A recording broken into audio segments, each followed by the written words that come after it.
Hello दोस्तों, welcome to my YouTube channel. दोस्तों, मेरे प्यारे फौजी भाइयों एवं पेंशनर, मेरे चैनल पर आपका स्वागत है। मैं आपको 8वें वेतन आयोग के बारे में कुछ नई अपडेट की जानकारी देने वाला हूं। कृपया आप ध्यान से सुनिएगा, ज़्यादा से लाइक कीजिएगा और सब्सक्राइब कीजिएगा, अपने दोस्तों के साथ शेयर कीजिएगा। पहले जिन पर मैं आपको प्रकाश डालना चाहता हूं, कुछ प्रमुख बातें आपको मैं पहले इंट्रोडक्शन के बारे में आपको बोलना चाहता हूं। कृपया आप सुनिए, वीडियो छोड़कर मत जाइएगा। पहला है 8वें वेतन आयोग का गठन, उसके बारे में बताऊंगा। दूसरा है 8 पे कमीशन का ओवरव्यू। तीसरा है 8 कमीशन के प्रमुख। चौथा है सैलरी कैलकुलेशन का तरीका, कैसे सैलरी कैलकुलेशन किया जाता है। पांचवा है इम्प्लीमेंटेशन की प्रक्रिया। छठा है पेंशन बेनिफिट में बदलाव, पेंशन में क्या क्या बेनिफिट होगा और क्या बदलाव होगा उसके बारे में ब्यौरा दूंगा। सातवां है इकोनॉमिक्स इम्पैक्ट ऑफ 8 पे कमीशन, 8 पे कमीशन होने पर क्या इम्पैक्ट, क्या प्रभाव होगा इकोनॉमिक्स अर्थव्यवस्था पर, उसके बारे में जानकारी दूंगा। आठवां है चैलेंज इन इम्प्लीमेंटेशन। जब 8वां वेतन आयोग होगा तो सरकार के सामने में क्या चैलेंज होगा उस 8वां वेतन आयोग को लेकर, उसके बारे में आपको ब्यौरा दूंगा।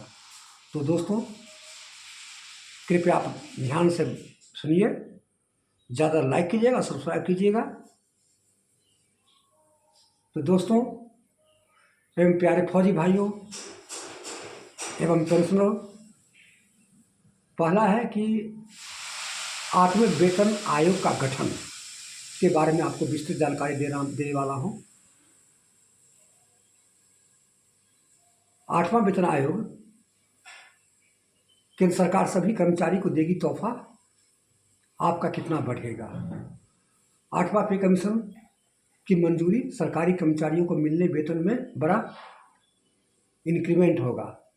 केंद्र सरकार के कर्मचारी और पेंशनभोगियों के लिए खुशखबरी है कि 8वें वेतन आयोग की मंजूरी मिलने की संभावनाएं बढ़ गई है, जिससे उसमें वेतन और पेंशन का बड़ा इजाफा हो सकता है। जो 8वां वेतन आयोग होगा तो उसमें पेंशन यह 1 जनवरी 2026 से लागू होने की उम्मीद है, जो लाखों केंद्र और कर्मचारियों को वेतन ढांचे में बदलाव लाएगा। जैसे ही पे कमीशन होगा तो पे और पेंशन में, उसके ढांचे में बदलाव होगा। 8वां वेतन आयोग केवल कर्मचारियों के वेतन में वृद्धि करेगा, उनके भत्ते और अन्य लाभों का भी संशोधन करेगा। इससे कर्मचारी में आर्थिक स्थिति में सुधार होगा। इससे क्या है, आर्थिक स्थिति में सुधार होगा। अब मैं आपको बता रहा हूं कि 8वां वेतन आयोग क्या है। कमेंट में पूछा था कि 8 पे कमीशन क्या है। 8वां वेतन आयोग भारत सरकार का गठित एक समिति है जो केंद्र सरकार के कर्मचारियों और पेंशन भोगियों के वेतन और भत्तों और पेंशन में संशोधन की सिफारिश करती है। एक समिति गठित होगी जो पेंशन और वेतन के बारे में संशोधन की सिफारिश करती है। यह आयोग हर 10 साल में गठित किया जाता है। जितने भी वेतन आयोग हुआ है 10 साल के बाद गठित हुआ, ताकि कर्मचारियों को वेतन और वेतन को देश को आर्थिक स्थिति में लाए और महंगाई के अनुसार समायोजित किया जाए। ये 8वें वेतन क्या है उसके बारे में आपको बताएं। 8वें वेतन आयोग का ओवरव्यू, विवरण और जानकारी। लागू होने की तिथि 1 जनवरी 2026। फिटमेंट फैक्टर 2.28 प्रस्तावित। न्यूनतम वेतन 18,000 से 41,000 रुपया हो जाएगा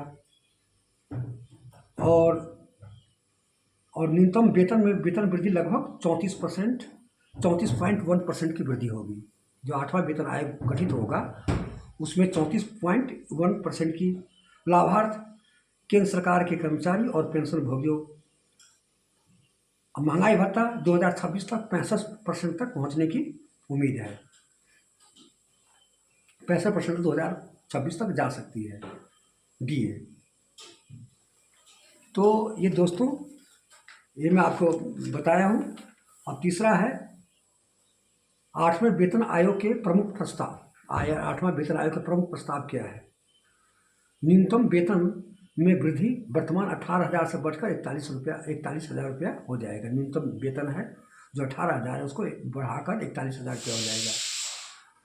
फिटमेंट फैक्टर 2.28 का प्रस्तावित फिटमेंट फैक्टर होगा। 7वें वेतन आयोग में 2.57 था, उससे कम होगा 2.28। 7वें वेतन आयोग में 2.57 था, 8वां वेतन आयोग में 2.28 किया जाएगा। महंगाई भत्ता 65% तक पहुंचने का उम्मीद है जो मूल वेतन में है। पे मैट्रिक्स, नया पे मैट्रिक्स जो गणना को सरलता से पारदर्शी बनाएगा। पेंशन में वृद्धि और न्यूनतम पेंशन में भी वृद्धि की जाएगी। पेंशन में वृद्धि होगा, न्यूनतम पेंशन जो है उसमें वृद्धि की जाएगी। अब आपको बता रहा हूँ सैलरी कैलकुलेशन का तरीका। सैलरी कैसे कैलकुलेशन किया जाएगा पे और पेंशन की, उसके बारे में आपको जानकारी देने वाला हूँ। 8वां वेतन आयोग के तहत वेतन की गणना का तरीका समझें। फिटमेंट फैक्टर पहला है फिटमेंट फैक्टर, वर्तमान मूल वेतन में फिटमेंट फैक्टर में 2.8 से गुना किया जाए। जो आपका मूल वेतन है प्रेजेंट में, उसमें 2.28 से गुना किया जाएगा। उतना आपका चाहे पेंशन हो चाहे पे हो, 2.28 से गुना कीजिए, उतना आपका फिटमेंट फैक्टर बढ़ेगा होगा। दूसरा है महंगाई भत्ता। DA का नए मूल वेतन में DA का शामिल किया जाएगा। महंगाई भत्ता क्या है? नए मूल वेतन में शामिल कर दिया जाएगा। तीसरा है अन्य भत्ते। HRA TA जैसे भत्तों की गणना नए मूल वेतन के आधार पर की जाएगी। HRA, transfer allowance, house renting allowance जैसे गणना नए मूल वेतन के आधार पर किया जाएगा। चौथा है इम्प्लीमेंटेशन की प्रक्रिया। कैसे इम्प्लीमेंटेशन किया जाएगा? आयोग का गठन, सरकार द्वारा आयोग का गठन किया जाएगा। दूसरा है सिफारिश, आयोग अपनी सिफारिश सरकार को सौंपेगा। तीसरा है मंत्रिमंडल की मंजूरी, केंद्रीय मंत्रिमंडल की सिफारिश पर विचार करेगा और उसको मंजूरी देगा। चौथा अधिसूचना, सरकार नए वेतन ढांचे को अधिसूचित किया है। जब वो मंजूरी देगा तो क्या करेगी? गजट नोटिफिकेशन जारी करेगा केंद्र सरकार। और कार्यान्वयन विभागों द्वारा नए वेतन आयोग के जितने भी विभाग हैं सबको नोटिफिकेशन जारी करेगा कि आप 2.28 के अनुसार आप वृद्धि की। जितने भी डिपार्टमेंट हैं केंद्र सरकार के, वहाँ पर लेटर जारी करेगा, नोटिफिकेशन जारी करेगा और उसके अनुसार क्या करेगा कि पे और पेंशन में संशोधन किया जाएगा। अब है कि पेंशन में बेनिफिट में बदलाव। पेंशन में कैसे बेनिफिट होगा? पे के साथ तो होगा ही, साथ साथ जितने भी रिटायर्ड कर्मचारी है, सिविल कर्मचारी है, जितने भी डिपार्टमेंट का कर्मचारी है, उसमें बेनिफिट क्या होगा, उसमें क्या बदलाव होगा? जैसे न्यूनतम वेतन 2.5 न्यूनतम वेतन 7वें वेतन आयोग के अनुसार कितना है? 9,000 है। उससे बढ़कर क्या हो जाएगा? लगभग 20,000 हो जाएगा। जब 2.28 होगा तो 20,000 बढ़ जाएगा। पेंशन की गणना नए फिटमेंट फैक्टर के आधार पर पेंशन की गणना की जाएगी। पेंशन नए फिटमेंट जब होगा, कोई भी यदि आपका जितना भी पेंशन है उसमें 2 से गुना कर दीजिए, उतनी आपकी पेंशन हो जाएगी। महंगाई राहत, पेंशन भोगी को मिलने वाली महंगाई राहत में भी वृद्धि की जाएगी।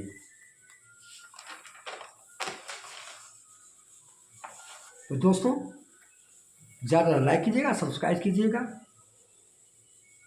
पांचवा है इकोनॉमिक्स इम्पैक्ट ऑफ एडमिन, माने इकोनॉमिक्स जो अर्थव्यवस्था 8वां वेतन आयोग लागू करेगा तो अर्थव्यवस्था पर क्या प्रभाव पड़ेगा, उसके बारे में आपको जानकारी देने वाला हूँ।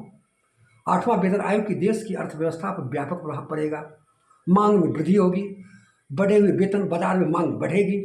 उत्पादन वृद्धि, बढ़ी हुई मांग से उत्पादन में वृद्धि बढ़ने की वृद्धि होगी। रोजगार सृजन भी होगा। उत्पादन बढ़ने से नए रोजगार का अवसर पैदा होगा। और राजस्व में वृद्धि, अधिक आय होने से सरकार का राजस्व में वृद्धि होगा। इसमें क्या प्रॉफिट होगा गवर्नमेंट के। चैलेंज इन इम्प्लीमेंटेशन, यदि उसमें चैलेंज भी है केंद्र सरकार की कि क्या चैलेंज आएगा इम्प्लीमेंटेशन 8वां वेतन आयोग करके। वेतन आयोग के कार्यान्वयन में कुछ चुनौतियाँ हो सकती है, कुछ सेंट्रल गवर्नमेंट को चुनौतियाँ का सामना करना पड़ सकता है। जैसे वित्तीय बोझ, सरकार के पास जब वेतन आएगा तो वित्तीय बोझ का प्रभाव पड़ेगा, वित्तीय बोझ होगा। मुद्रास्फीति, वेतन वृद्धि और मुद्रास्फीति बढ़ सकती है, मुद्रास्फीति भी बढ़ सकती है। कार्यान्वयन की जटिलता, बड़ी संख्या में कर्मचारियों को वेतन और ढांचे में लागू करना एक जटिल प्रक्रिया होती है। असमानता, निजी क्षेत्र में सरकारी क्षेत्र में वेतन की असमानता बढ़ सकती है। और निष्कर्ष, ये लेख केवल समान जानकारी के उद्देश्य से प्रदान किया जाता है, इसमें दी गई जानकारी पूरी तरह से हो सकती है। थैंक यू, ओके, धन्यवाद, जय हिंद।